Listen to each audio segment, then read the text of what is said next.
um novo sentido e não se perdeu nada. A árvore de Natal, os presentes, seja uma ceia no dia 24, seja um almoço no dia 25, aquele comunhão em família, tudo foi preservado, mas o sentido se tornou muito maior. E a gente sabe que a humanidade não é fácil, né, irmão? Quem concorda comigo, né?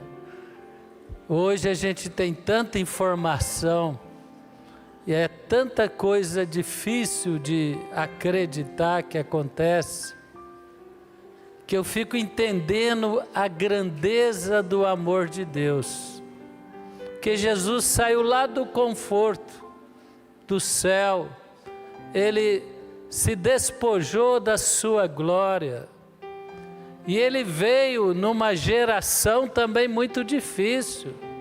O Império Romano, nação de Israel estava dominada por Roma, e Ele veio para revelar o amor do Pai. Ele veio para oferecer a sua vida, para edificar a sua igreja, para trazer luz no meio das trevas, para trazer paz, esperança e sentido para a vida, aonde não havia mais significado e sentido. Porque quando o homem se distanciou de Deus, o mundo se tornou um caos. Um caos, tanta violência, tanta maldade.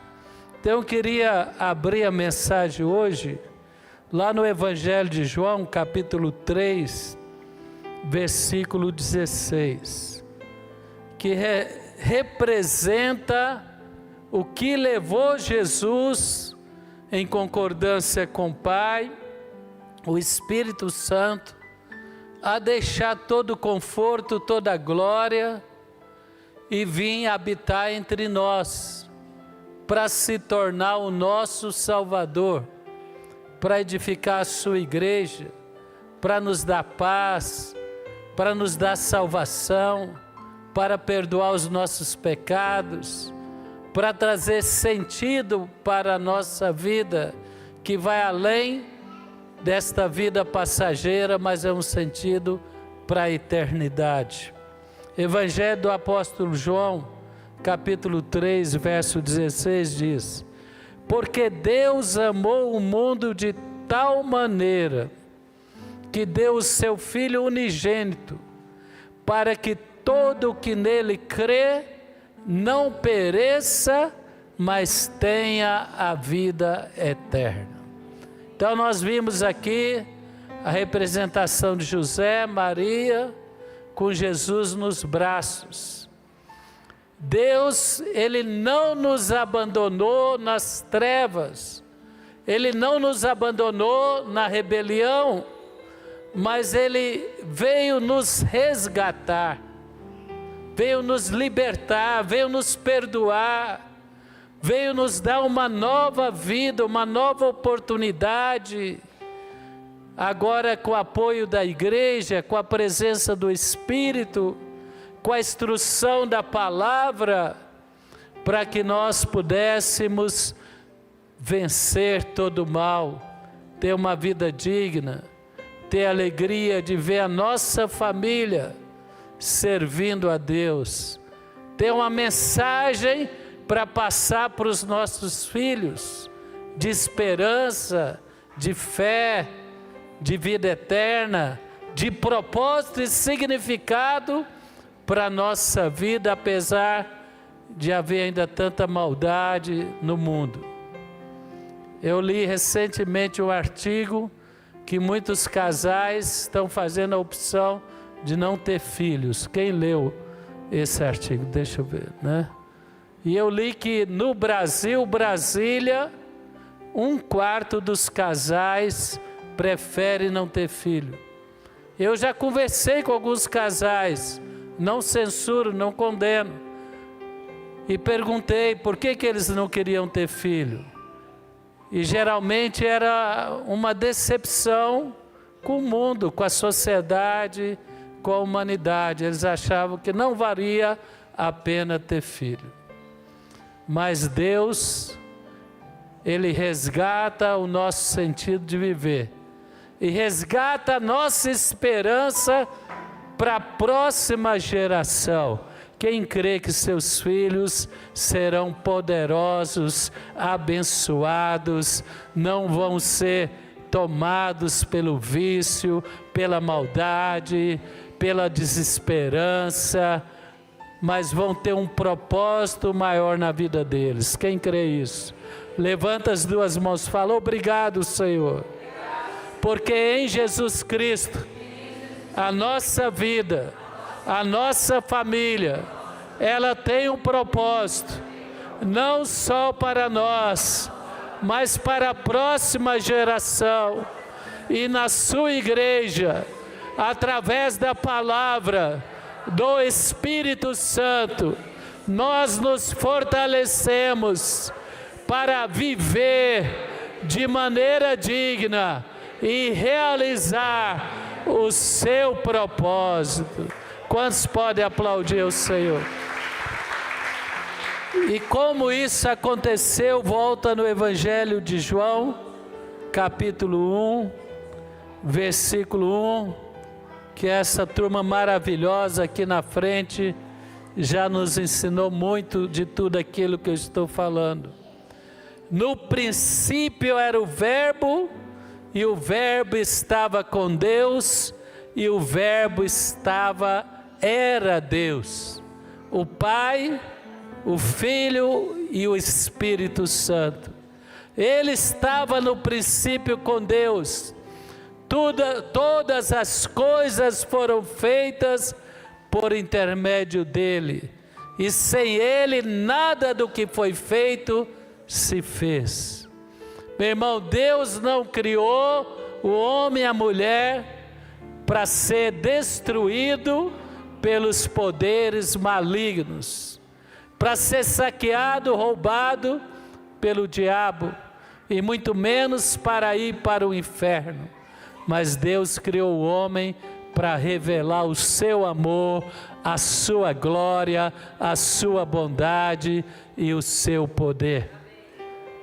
E a palavra, o verso 5 diz: a luz resplandece nas trevas, e as trevas não prevaleceram contra ela.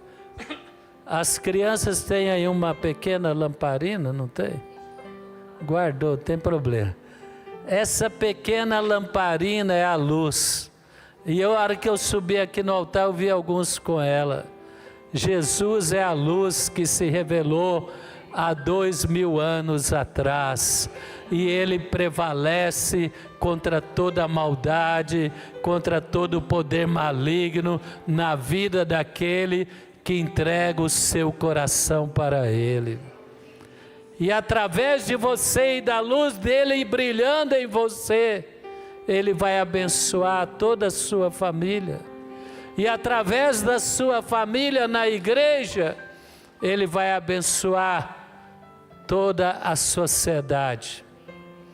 Certa vez, orando aqui na igreja, Deus me deu uma visão no meu espírito, como se houvesse a visão de cima para baixo de toda a terra, e eu vi a igreja com uma luz brilhando no meio das trevas.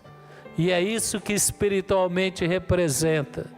Pessoas que estão sem propósito, sem esperança, às vezes derrotadas, oprimidas, deprimidas, presas no vício, vivendo uma vida sem valor, gastando a sua vida de qualquer maneira, desperdiçando em coisas menores. E essas pessoas, quando encontram a igreja, a vida delas é transformada, a alegria verdadeira vem, o perdão vem, a libertação vem, o poder de Deus vem, e você começa a superar dificuldades, vícios, frustrações, reconciliar com os pais, reconciliar com o cônjuge, reconciliar com os filhos e construir uma família abençoada que dá prazer em reunir no Natal para celebrar o Salvador. Quantos podem aplaudir ao Senhor? Então esse é o significado do Natal. A luz resplandece nas trevas. Jesus nasceu. O ódio do diabo era tão grande e o medo do diabo era tão grande que através de Herodes, possesso pela inveja do pequeno menino, um bebê de colo, aquele rei poderoso, ele destruiu várias crianças, mandou matar, porque ele não queria outro rei. Ele era um rei fracassado, o rei verdadeiro nasceu e ele está edificando a sua igreja. Milhares e de milhares têm sido libertos, têm sido curados, têm sido revestidos da paz, da alegria, do poder de Deus.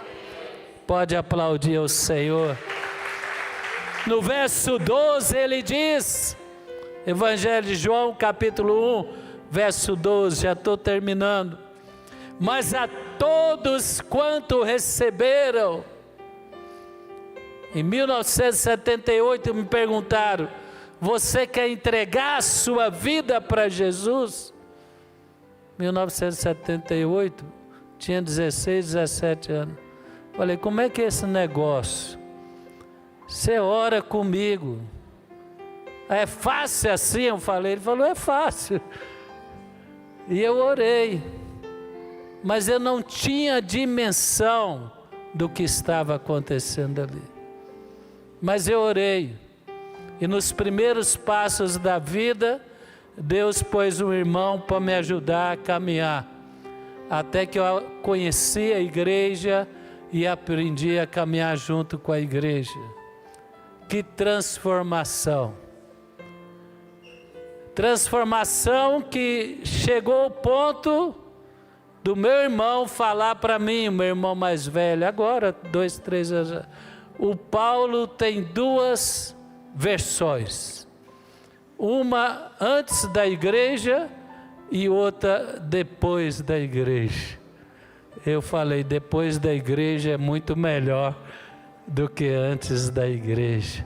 Quem também quer melhorar cada vez mais com a ajuda do Salvador, Senhor Todo-Poderoso, Jesus Cristo, diz amém. Então eu recebi, você recebe, você entrega ao Senhor, você busca apoio de irmãos, pastores, congrega e você cresce espiritualmente e você se torna um filho de Deus. Não só um filho de nome, mas a natureza de Deus começa a prevalecer. A mente fraca e frustrada é renovada para a mente de Cristo. O sentimento de incapacidade e derrota é revestida pela coragem, pelo desejo de vencer, pela força da palavra e do Espírito Santo. E você começa a superar e atualizar a sua vida sempre para melhor. Quem quer atualizar a sua versão ano após ano, Natal após Natal, crescer, conhecer o poder de Deus. E eles não nasceram do sangue, nem da vontade do homem, da carne, mas de Deus. Oh, meu irmão, então Natal é celebrar Jesus, o nosso Salvador. Queria convidar você a ficar em pé, mais uma vez agradecer a presença dos nossos bispos lá de Niterói, né? Muito bom ter vocês aqui conosco. Aleluia. Agradecer os nossos amigos, amigas, visitantes, os familiares que vieram prestigiar essa celebração. E eu quero orar por você agora. Eu já vivi Natal sem Cristo. E eu vi na minha casa músicas que não edificavam quando eu era criança. Vi bebida alcoólica. O diabo quer tirar o significado do Natal. Quem entende o que eu estou falando? Eu vi discórdia em vez de paz e unidade. Quem entende o que eu estou falando? É o diabo, que é o ladrão da festa do Natal. Mas quando Jesus está presente na sua vida, e através de você, você começa a resgatar o sentido do Natal na sua casa, o mal não prevalece mais. A unidade, a paz, a alegria, a saúde espiritual começa a prevalecer. Que esse Natal você possa celebrar Jesus. Se você está sofrendo, Ele vai te confortar. Se você está abatido, Ele vai te fortalecer.